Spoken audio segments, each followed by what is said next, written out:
I currently work within a special needs school in Lisburn. All the staff within my setting have vital roles to play within the classroom team. Within the team, there is a high level of professionalism which must be maintained at all times throughout the day. There are several requirements which are expected of us in order for us to remain professional.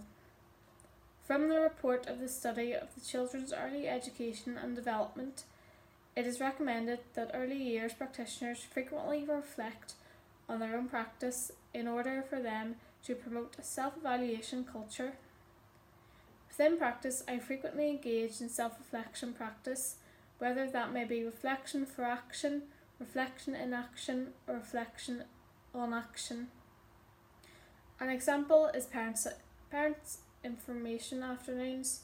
We reflect for action in order for these afternoons to be a success. It is vital that all parents leave the setting satisfied with the support and care towards their children.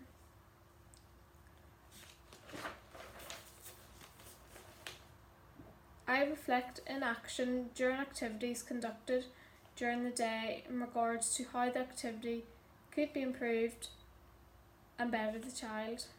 Also, reflection on action is a huge part of my role as a classroom assistant, as I'm always looking to better myself. In my personal opinion, I would consider myself as a reflective practitioner. This is an important part of my role. It is important that our practice is frequently considered in order for me to work to the best of my ability.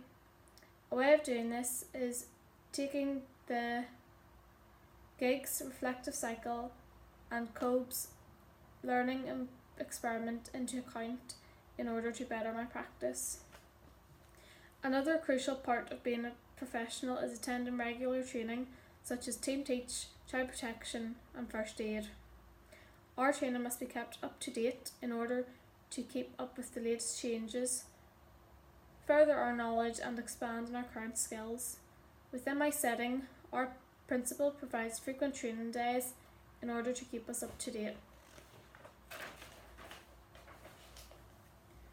Every school year I update my First Aid and Child Protection, which is delivered by the school nurse and designated officer within the setting.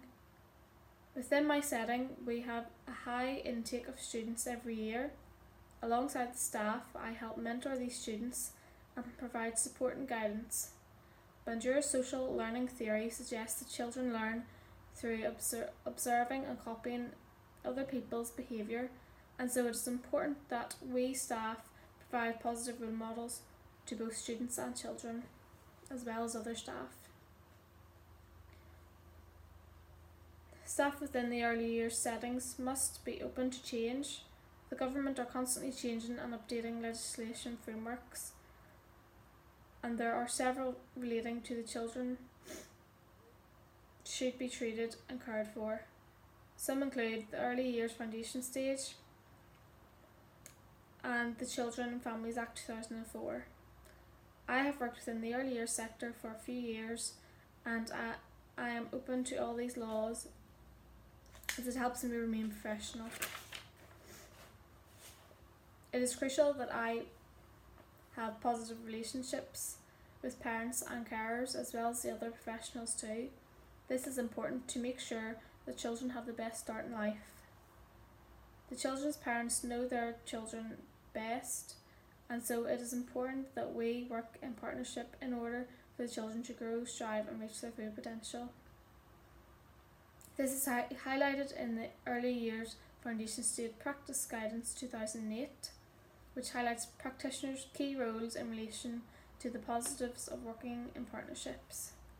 I work within a special needs school, and I liaison with several other outside professionals regarding children's development. I am a key member within my classroom. As there are 8 children in my class, I complete several observations. I am also able to access their thumbprint booklets regarding their development. This is useful as if the teacher is not available and another member of staff or professional needs this information, I will be able to access it. Speech and language therapists as well as occupational therapists are on site in my setting and visit my classroom on a daily basis. They observe and work with the children in order to help them reach their full development. Therefore, these professionals may need access to the children's folders and I will be able to assist. However, one of the most important aspects is confidentiality. It is vital that private information is not exposed and is stored in a locked cupboard or password protected computer. It is important that I remain professional and follow all data protection regulations. Practitioners who work with children, especially those with special needs, must be highly skilled and knowledgeable. This is important for developing high quality care for children so they can reach their full potential. Over recent years, the Department of Education has updated the Early Years Foundation Stage Framework in 2007, and it now includes that only practitioners who are level 2 and 3 qualified are to be counted in nursery ratios.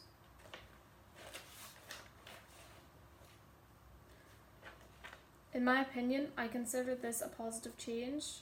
I feel that it is essential that we have a highly trained and skilled practitioners in our workforce who understand children's development. Within my setting, all of the children have additional needs.